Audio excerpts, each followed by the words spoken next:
suis né le 30 mars 1977 à Colmar. J'ai fait toutes mes études au lycée hôtelier d'Ilkirch Alexandre Dumas avant d'intégrer le restaurant Au Ciné à Boschwiller et le Floridor à Thann. Depuis 2003, j'occupe le poste de seconde cuisine du chef Jacques Becker. Je suis Michel Roche, restaurant au Bon Vivant, Strasbourg. Aujourd'hui, je vous emmène au centre-ville de Strasbourg, dans le restaurant Au Bon Vivant, Taimlichtub, à la rencontre du chef Michel Roche. Ah Michel, ça va et toi Nico? Très très bien. Heureux d'être là. Pareil. Bon, tu m'as préparé quoi comme petite recette ou qu'est-ce qu'on va préparer ensemble surtout? Alors aujourd'hui, on va partir sur des classiques de la cuisine alsacienne.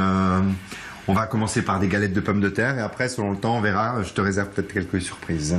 Pour la galette de pommes de terre, on est parti sur une pomme de terre à chair ferme, on les a épluchées, on les a râpées en gros. Pour cela, après, il nous faudra un petit peu de farine, des œufs frais, du persil haché, des oignons ciselés, du sel, du poivre, un peu de matière grasse pour la cuisson, une bonne poêle bien chaude. On va dire, là, il y a à peu près 2 kg de pommes de terre. On va rajouter une centaine de grammes de farine. On sale, on poivre abondamment. La pomme de terre, elle aime le sel et le poivre. Hein. Et les oignons, là, il y a un gros oignon, ciselé fin. À ceci, on ajoute 2 œufs entiers. Il y a 150 grammes de persil qui ont été équeutés et hachés. On vérifie notre assaisonnement. Pommes de terre crues.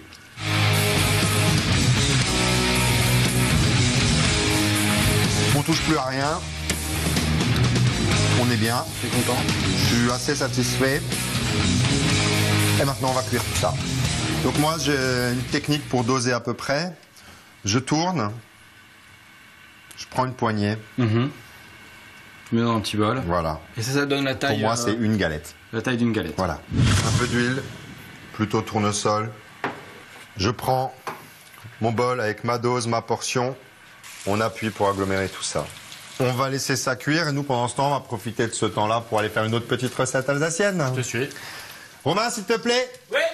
Venir me surveiller la cuisson de la galette. Très bien. C'est militaire ici. Hein. Merci. Tu peux rajouter une noix de beurre, Romain, s'il te plaît? Oui. Merci. Alors, deuxième recette, Nico, c'est parti. On va faire des Käseknäpfle traditionnels, simples, efficaces, pareil, comme les galettes de pommes de terre. Käseknäpfle qui se compose de fromage blanc, de farine, avec des œufs frais, évidemment, ciboulette, et pareil qu'avant, sel, poivre, la ciboulette ciselée bien finement. Il me faut d'un côté 2 blancs d'œufs qu'on va monter en neige et qu'on incorporera à la fin. D'accord. C'est juste effectivement pour alléger un peu, parce que sinon ça a tendance à être un peu mastoc comme masse. Et donc moi maintenant, pendant que je monte les blancs d'œufs, Nico, je te propose de faire la masse à Knäpfle. Ok.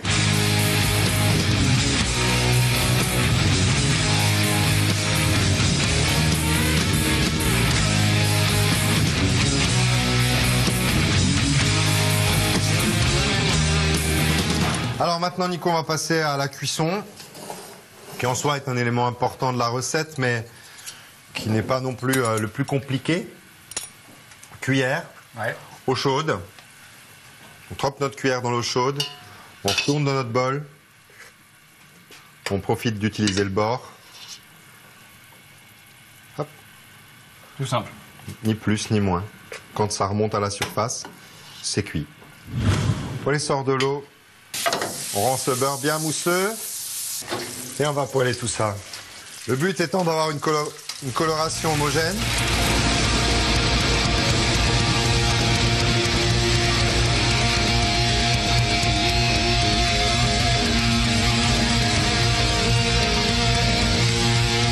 Donc voilà, 2 plats bien traditionnels qui sont faits ici au Bon Vivant, qu'on peut aussi très bien faire à la maison. Et ici, ils seront accommodés soit avec du saumon fumé, du jambon, des œufs pochés. Et on peut faire exactement pareil à la maison. Voilà, donc bon appétit à tous. Michel, un grand merci pour ton accueil et à bientôt. Merci à toi d'être venu, ça fait Bonne plaisir. continuation. À bientôt. Les punks, on se retrouve dès demain sur le site d'Alsace20.tv et dès la semaine prochaine sur votre chaîne alsacienne préférée. Et ici au Bon Vivant, ils connaissent le mot de la fin. Et surtout, Ne soyez pas sages.